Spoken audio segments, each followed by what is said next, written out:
बहुत कम लोग जानते हैं कि रावण के बड़े भाई सहस्त्र वदन रावण ने युद्ध के दौरान प्रभु श्री राम को पराजित कर दिया था। तब युद्ध भूमि में माता ने असिता यानी काली का रूप धारण कर सहस्त्र वदन का संहार किया था।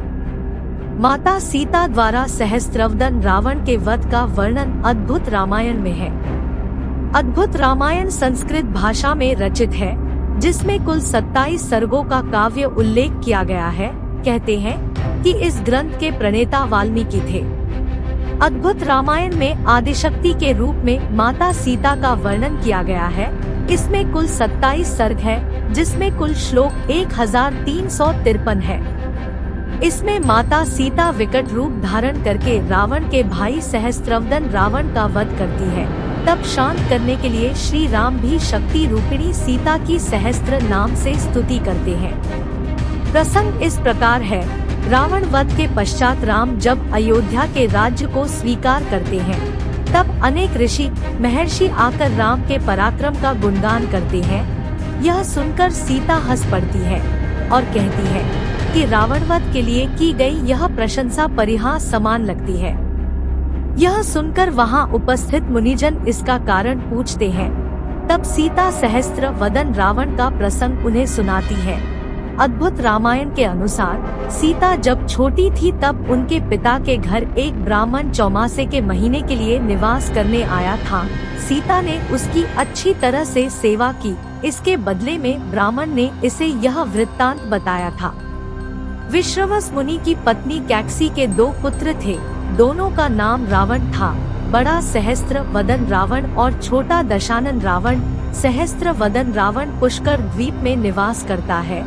वह इंद्रादि देवताओं, किन्नरों, गंधर्वों, विद्याधरों आदि को पराजित करके उनसे बाल क्रीड़ा के समान खेल करता है। मेरु पर्वत को सरसों के समान, सागर को गोशपद के समान तथा सारे लोक को तृण के समान मानता है। बड़े बड़े वीर उसके लिए कोई गिनती में नहीं है। छोटा भाई दशवदन लंका में निवास करता है। आगे माता सीता कहती है कि इन 2 रावणों में से छोटे रावण का वध किया गया है। उसमें मुझे कोई आश्चर्य प्रतीत नहीं होता। सहस्रवदन का वध हो जाए तो सारा जगत शांति से भर जाए। सीता से यह वृत्तांत सुनकर राम उस सहस्रवदन रावण को मारने के लिए उत्सुक हो जाते हैं। अपनी सारी सेना से भाइयों के साथ पुष्पक विमान में चढ़कर वे पुष्कर द्वीप पहुंच जाते हैं। सहस्रानन सहस्रस्कंध पर शासन किया करता था।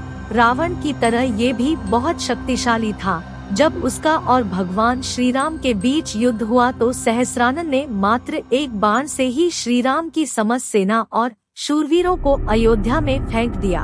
अंत में राम मूर्छित होकर पुष्पक विमान में गिर पड़े। इस प्रकार राम को मूर्छित देखकर जनक नंदिनी ने अपने रूप का त्याग किया।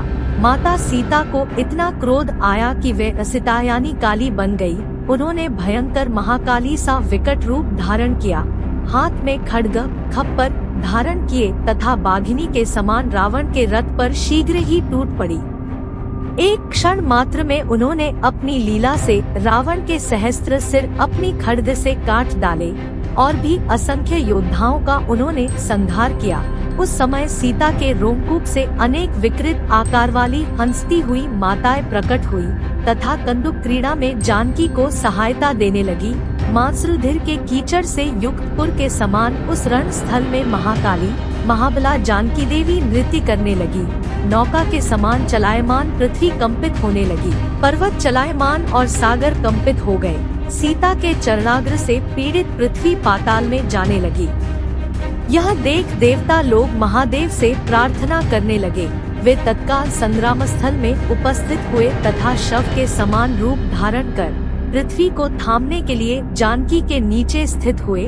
क्रोधित सीता को प्रसन्न करने के लिए लोकपाल देवता तथा ब्रह्मा इत्यादि स्तुति करने लगे और अपने हस्त स्पर्श से उन्होंने राम को सचेत किया।